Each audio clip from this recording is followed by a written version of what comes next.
Hello learner, आज का जो हमारा टॉपिक है नेक्स्ट इंग्लिश में।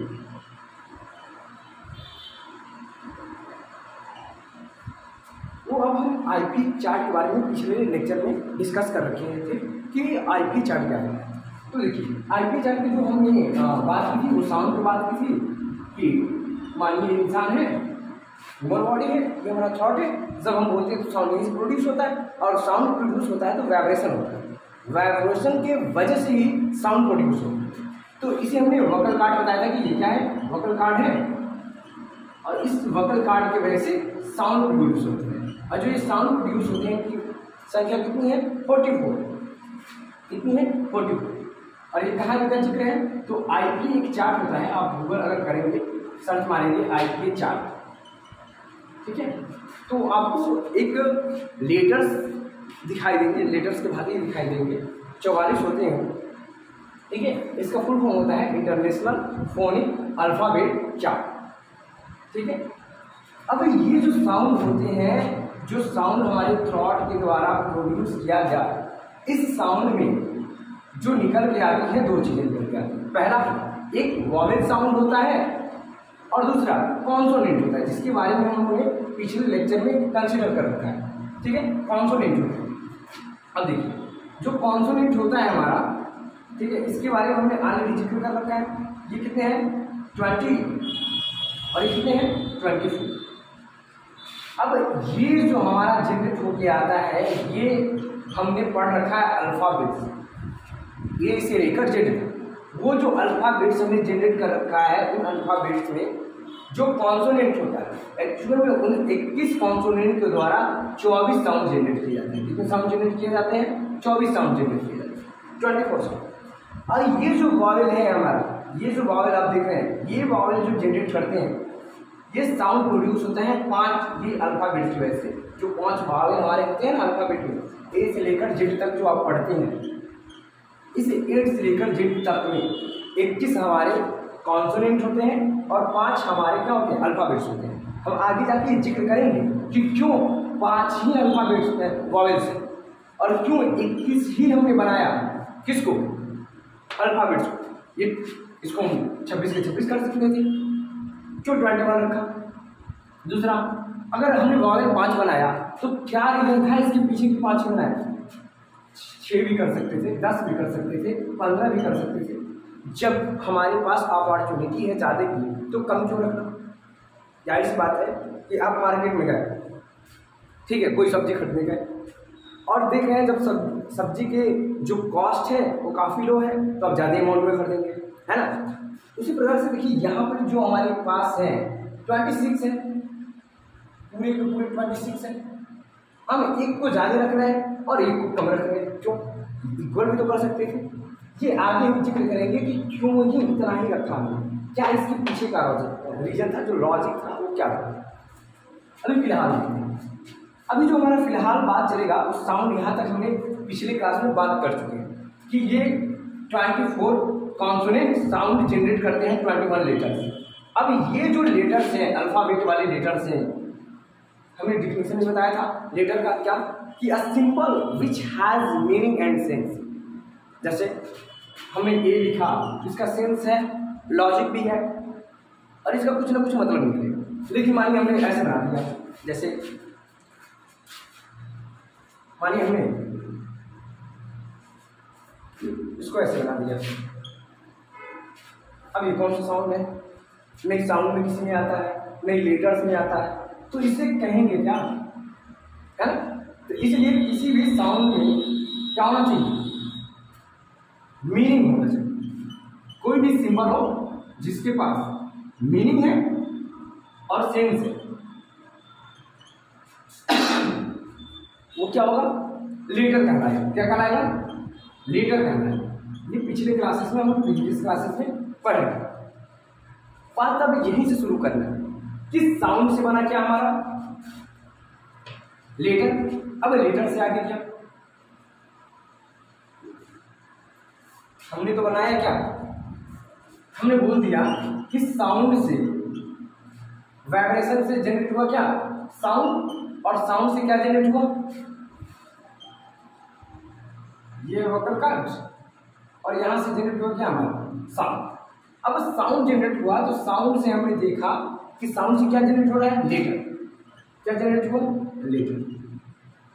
आप हिंदी में पढ़ते हुए हो कि अक्षर उस मूल ध्वनि को कहते हैं जिसके खंड या टुकड़े नहीं किए जा सकते, है मूल ध्वनि, मतलब ओरिजिनल साउंड, मतलब वैसा वो एक ही है, यूनिक ही रहना चाहिए। जैसे हम देखें कि सारे इंसान हैं, इतने धरा पर इस धरातल पर इतने सारे लोग हैं, सबके अपने अपने क्या है चेहरे हैं, अपने अपने थिंकिंग लेवल है, अपनी मानसिकता है, अपने सोच विचार सब चीज़ है ना, इतना कल्चरल डिफरेंस है। आखिर में सब तो एक ही धरा पे है ना, एक ही धरातल पे है ना, लेकिन सब में भिन्नताएं हैं कि नहीं। वैसे ही ये साउंड जो प्रोड्यूस करने की क्षमता है वो सब में है, हर इंसान में है। तो लेटर्स जो आए है ना, सबका अपना अपना यूनिकनेस है। जो जहाँ पे जैसे ए है, ए का अलग है, बी का अलग है, सी का अलग है, सबका क्या है अपना अपना लॉजिक है। लेकिन एक चीज इन सब में एक कॉमन चीज है कि इनका क्या है, मीनिंग। कुछ ना तो कुछ अर्थ निकलेगा ही, और क्या है, सेंस। अब ये लेटर्स जो हुए, इन्होंने क्या किया, प्रोड्यूस किया किसको, वर्ड्स को। वर्ड्स को प्रोड्यूस किया, किसको प्रोड्यूस किया, वर्ड्स, जिसे हम हिंदी में शब्द बोलते हैं। क्या बोलते हैं, शब्द। ठीक है, जैसे अभी हम बात कर रहे थे ना कि ओरिजिनल साउंड, विभिन्न प्रकार के लोग हैं और उन लोगों की सबकी अपनी, एक अलग लोग हैं, एक अलग लोग हैं, एक अलग, सबकी अपनी एक आइडेंटिटी, एक पहचान है, कोई किसी के बराबर नहीं। अगर ट्विंस की बात ना करें, ट्विंस में भी हर चीज़ें, जुड़ों में भी हर चीज़ें मैच नहीं करती। तो अगर देखा जाए तो हर किसी की अपनी अपनी क्या है, क्वालिटी है, हर किसी की अपनी अपनी क्षमताएं, उसी प्रकार से हर लेटर अलग अलग है। इसीलिए इन्हें ओरिजिनल साउंड बोला गया हिंदी में। ओरिजिनल साउंड मतलब उनके द्वारा दूसरा ऐसा हो ही नहीं सकता। अब देखिए संगीत में भी बोला जाता है सा रे गा मा पा धा नी सा, 7 स्वर, वो अलग ही अलग है, कोई किसी से मैच करने वाला नहीं है ना। तो ये यूनिकनेस है, इसकी एक यूनिक होनी चाहिए, एक अलग पहचान होनी चाहिए, और लेकिन पहचान के साथ साथ एक सेंस आनी चाहिए, एक अर्थ उसका समझ आना चाहिए। अब देखिए हम कह रहे हैं किसकी, वर्ड्स की बात कर रहे हैं, किसकी बात कर रहे हैं, वर्ड्स। अब वर्ड्स में चलते तो कहते हैं कि अक्षरों के मेल से, हिंदी में कहते हैं अक्षरों के मेल से क्या बनते हैं, शब्द बनते हैं। इंग्लिश में कहते हैं the combination of letter which have meaning and sense. मतलब अक्षरों के मेल से तो बने, लेकिन क्या होना चाहिए, उसका अर्थ निकलना चाहिए और कुछ ना कुछ उसका सेंस आना चाहिए, समझ में आना चाहिए। जैसे मानिए मैंने लिख दिया कोई लेटर लाइन, जैसे मैंने लिख दिया C F D Q R, मानिए है तो सारे लेटर्स, लेकिन कोई अर्थ निकल रहा है ना, कॉम्बिनेशन तो लेटर के हैं, लेकिन क्या कोई अर्थ निकल पा रहे हैं, इससे कोई अर्थ निकाल सकते हैं नहीं, लेकिन वही हम लिख दें इसका अर्थ निकल रहा है।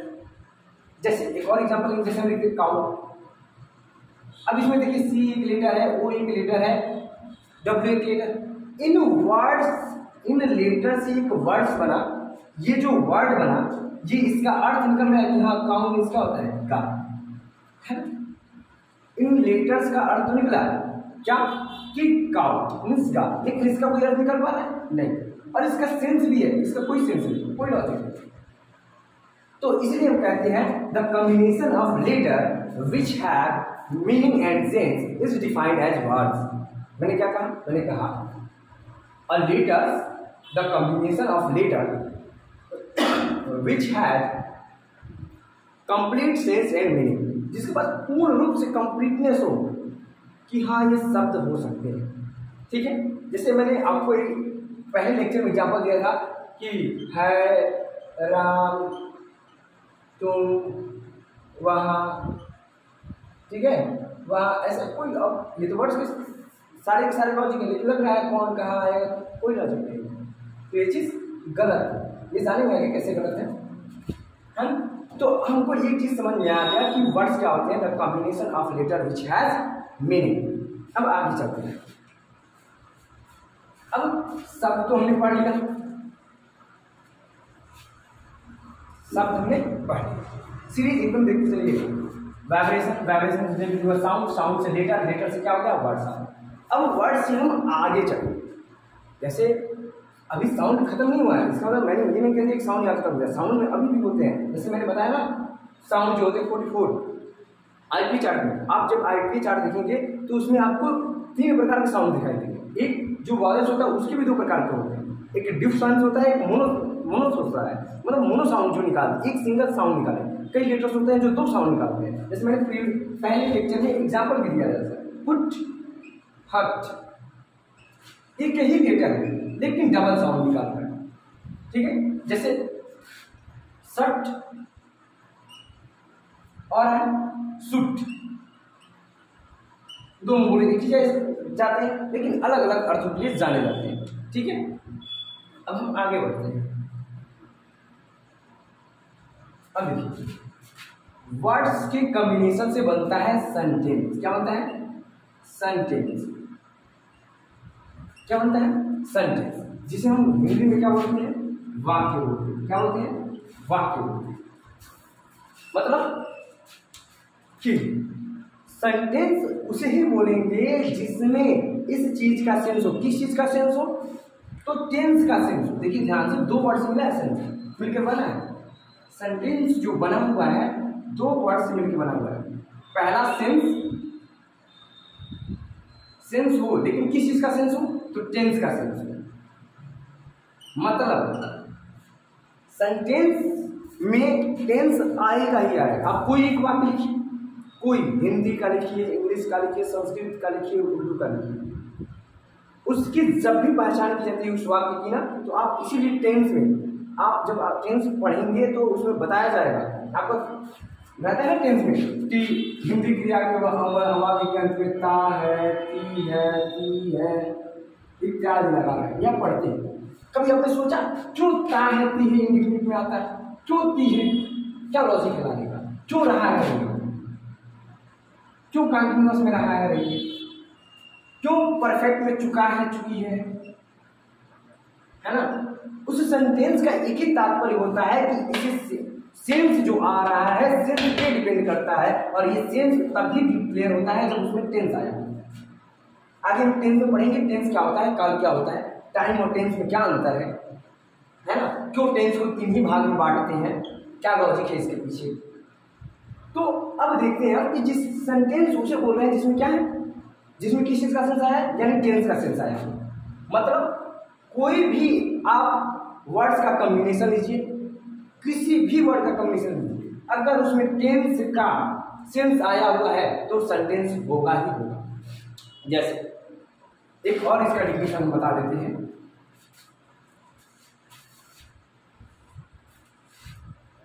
जैसे कहते हैं,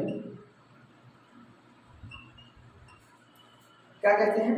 तो कहते हैं the combination of words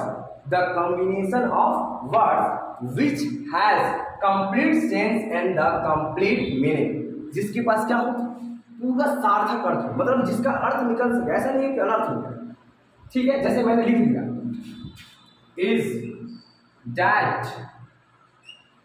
is that cow, तो इसका तो निकल जाएगा, अर्थ निकल जाएगा, क्वेश्चन मार्क लगा दो तो अर्थ निकल जाएगा। लेकिन इज काउ दैट, क्या आप इसका अर्थ निकाल पाओगे? बिल्कुल, कोई सेंस ही नहीं। लेकिन इसका सेंस भी है और इसका टेंस भी पता चल रहा है, इज है यानी प्रेजेंट से।